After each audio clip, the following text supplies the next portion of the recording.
Oo, thesis defended. May IO na nakakita na may kasama kami. Can you share your profile? Like, do you have travel history? Medyo marami talagang questions na tinanong sa kanya. Hi guys! So, welcome again to my vlog.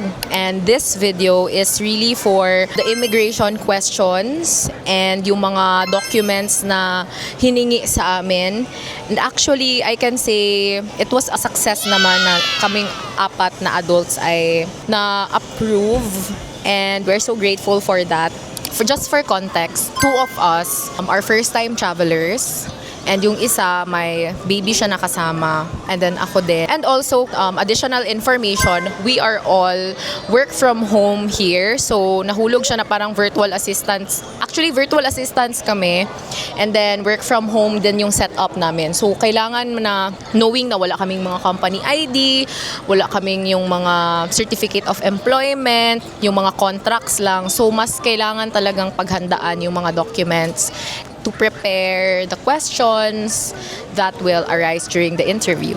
So today guys, if you are also a virtual assistant, like work from home like us, and you are also a first-time traveler, and if you feel that this video is like will help you on your travel to Thailand, then nasa tamang video ka. So, ako na muna siguro. Ako guys, nung in-interview na ako, my profile is nakapag-travel na ako sa 4 countries. So, that is Japan, Taiwan, Bali, Hong Kong.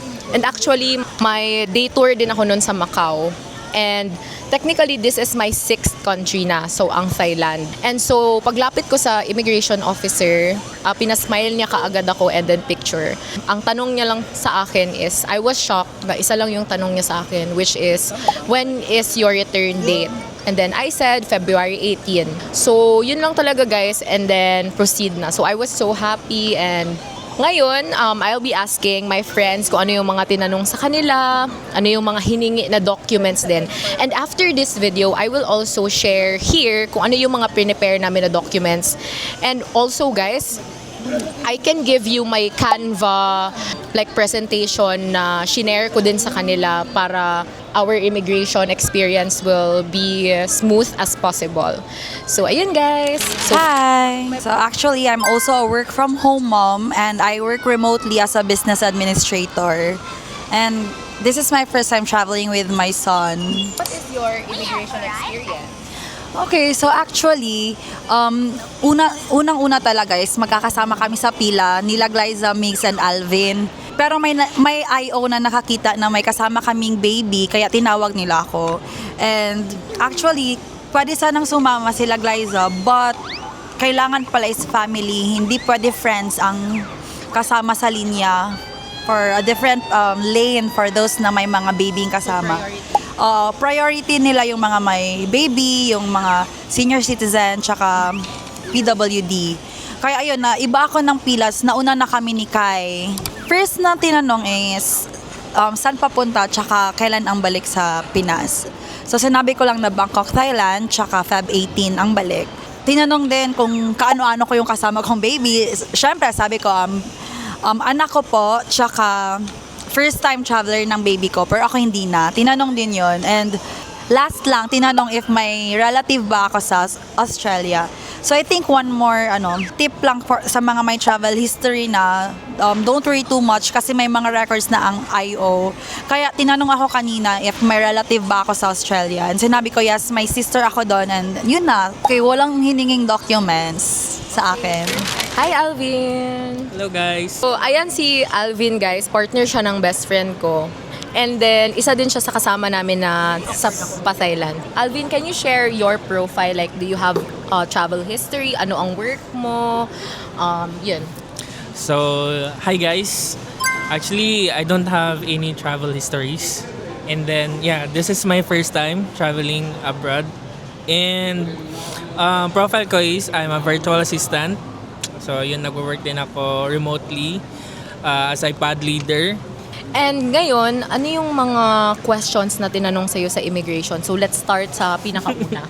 And then your answers. Actually, sobrang dami ng tinanong sa akin kasi yun nga first time traveler. So first na tinanong sa akin is saan ka punta? To the moon. Road trip, brum brum. Sabi ko sa Thailand and sino kasama. And then, since si Glyza yung nauna, sinabi ko, yung pong nauna, tapos itong katabi ko. Katabi mo, ha? Yung katabi ko kasi sabay-sabay lang kami papunta sa IO. After nung sinong kasama, next is bakit na-change yung flight itinerary. Di ba nakalagay doon February 8? Tas, Okay guys, oo. so for explanation nun, sa flight itinerary kasi, nag-a-update siya sa tuwing mag-a-add ka ng travel tax or booking date. So, our original booking date is August 6, 2025. Pero, tsaka lang kasi, this year lang kami nag-add ng baggage at travel tax. So, pag-reset nung flight itinerary namin, pag-download ko nung file, naging February 8, 2026. Kaya nagtaka yung IO, bakit daw February 8 yung booking date. Pero wag kayong mag-alala kasi nasa itinerary naman yung timeline. So, pakita ko sa inyo yung sa timeline na meron talagang nakalagay na August 6, 2025 yung booking date namin, and then mga added bag na lang yung mga pahabot. So ayun siya guys, kaya nagtaka lang naman yung IO kung bakit nag-iba yung booking date sa itinerary. So ano yung next question? Add ko lang din. Sige, go. Huwag kayong mag-worry kasi if meron naman kayong document na mapapakita at ipapakita, all goods lang din naman yun sa kanila. Yun talaga. Yes. Next naman na question sa amin is kailan babalik. So yun, same still, pinakita ko yung itinerary, yung updated. So February 18, yung sinabi ko. Next po is ano work? Sabi ko virtual assistant po. And then after nun sabi niya, saan naka-base? Sabi ko Australia. Australian client. Tapos yung agency din, nasa Australia based. Gusto niyang makita yung work email ko. So important din yung nakalagin yung work email sa phone mo para mapakita ka agad. Yun, work email, and saan pumapasok yung sahod mo. Yun din yung next question niya. So, sabi ko sa PayPal, and then if you already downloaded the transaction last 3 months, including this month, yun, mas better para mapakita sa kanya yung mga sahod na pumapasok sa account mo. Next is if meron akong COE. Yun. Sinabihan ko siya na yes, meron akong COE, and then pinoward ko lang sa kanya yung phone ko since nandito naman sa phone nakasave. And then after nun sa COE, tinatakan niya yung Boarding pass. boarding pass. Tsaka dun din sa passport. Yes. So, Yun. success. Anong tip mo sa mga magta-travel din to Thailand or like first-time traveler like you and a virtual assistant at the same time? One thing na mapapayo ko lang is always respect the IO, and then make sure lang na if meron silang i-ask sa'yo, dapat confident ka sa mga sagot mo. Yan lang. Guys, so ito na guys, siya ang naka-experience ng bagsik ng IO at medyo marami talagang questions na tinanong sa kanya and mga documents na hiningi. So let's start na para may matutunan din kayo from him. So Migs, siya pala si Migs guys, so one of my best friends too. So what is your profile? Hi guys, I'm Miguel. I'm 26. And I'm a virtual assistant for about 3 years now. Are you a first-time traveler? Yeah, internationally first time to travel today. So yun yung profile niya, and so he is a first-time traveler, and since Thailand ito medyo madami talagang questions. So let's start. What was the first question asked? First question asked return flight date. So kailan yung balik? Feb 18, which is lang talaga, one question, one answer. No explanation. That's one tip, guys. No explanations needed unless Yeah. told. Exactly. Okay. So, return flight date, and then after was hotel booking. So, I have printouts and I also have soft copies. So, another tip guys for first timers, so prepare talaga both soft copies and printed just in case. Once in the IO na, you can show your soft copies naman. So, hotel booking. So, Lahat, ang date, ilang tao ang nasa hotel, Yeah. the address of the hotel, so everything about the hotel. Correct. And then, dito na nag-start yung pagigisa na I.O. Ginisang mix talaga, guys. Yeah, ginisa mix. So, third question was, who booked the trip? So, which is Glyza. So, yung style namin is, isa lang yung magbubook ng trip, then we pay her sa lahat ng mga transactions, lahat ng mga kailangan bayaran. So, para mas organized, after asking that, who booked the trip, kaano-ano mo siya. So, I told DIO na she's my best friend. Together with Sherwin, nandun naman sa itinerary. Together with Sherwin and my partner. So, Glyza is my best friend. And then, Ito na, guys. Ito na, guys. also she asked, who's Sherwin? Si Sherwin yung isang best friend namin na nauna na kasi priority siya since my baby. So, I explained na nauna na siya, nakapasok na siya. And the IO also asked, who's Glyza? So, Si yun na. Glyza, nasa likod ng IO siya. So, I pointed out na yung nasa likod mo po. And then, Kasi tapos na ako. So, hinihintay ko kasi sila nun. yeah. So, since tapos na si Glyza, so, yun po si Glyza. And then, sabi niya, after the relationship, best friend. Sabi na kayo, since best friend kayo, since when kayo best friend? Agoy! Oh my God. Since Gosh, when? guys. So, I remember 2013. So, mental math. 2013, 2026, 13 years. So, kala ko dun na, okay, tapos na ako sa math. After ng Ungot. any proof na best friend kayo nung 2013. So, any photos way back 2013 na kayong dalawa. So, buti na lang na prepare ko siya. So, another tip guys, prepare the unexpected talaga. Expect the unexpected. So, I pulled up our oldest photo since grade 7. Papakita ko dito, guys. Ito yun. So, yun. Yan siya. Since grade 7, guys, imagine. So, if best friend mo talaga siya and then may photo kayo, save mo na para sure lang. Over-prepare na, guys. Just in case talaga, like this instance. So, buti naka-prepare ako ng photo. And then, after all done now with the relationship and best friend thing, work na kagad. So, saan ka nag-work and then ano yung work mo. So, I told him my company and my position, which is a digital marketer.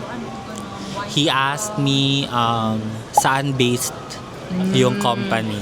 Anong sagot So, mo? I told him the address. So, Texas, USA. After ng company and COE, ilang years na nag-work for the company. So, I just told him 1 year and 1 month. For the company. For Pero the company. 3 years ka na as a 3 years na virtual. virtual assistant. Okay. But he focused only on the current company I'm working with. And then, yun, he asked me what's my role. I'm a digital marketer, guys. And then, he asked the COE. So, nandun na lahat.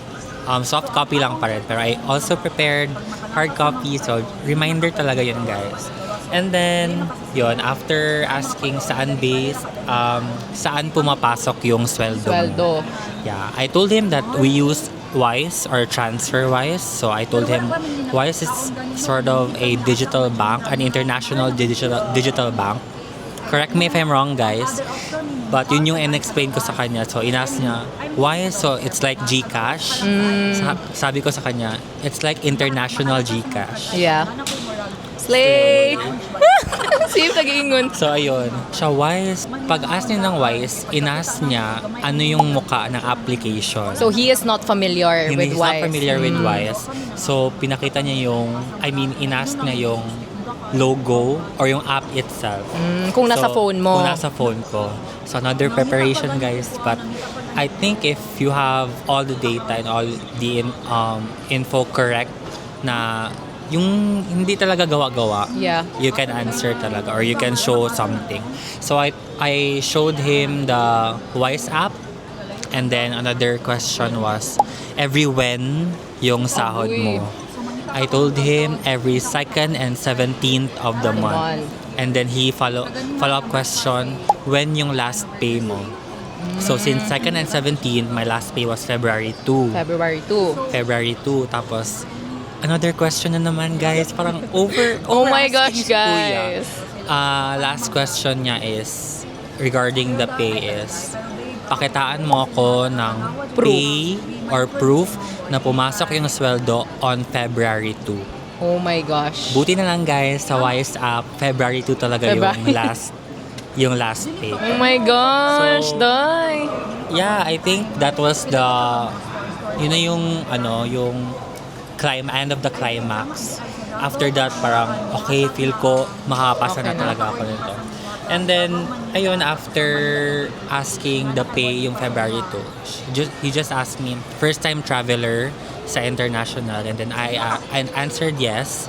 And then, may advice lang siya na, since first time mo, if ever mag-extend ka sa country na pupuntahan mo, don't overextend or don't overstay.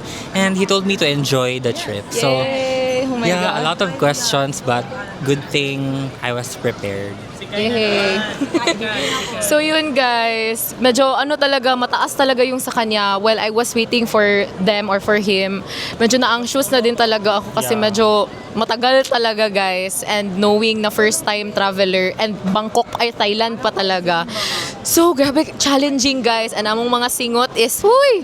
Pero oh my gosh, we are grateful and blessed and fortunate na maka-experience ng ganun. And this is the start for them na maka-travel na talaga, guys.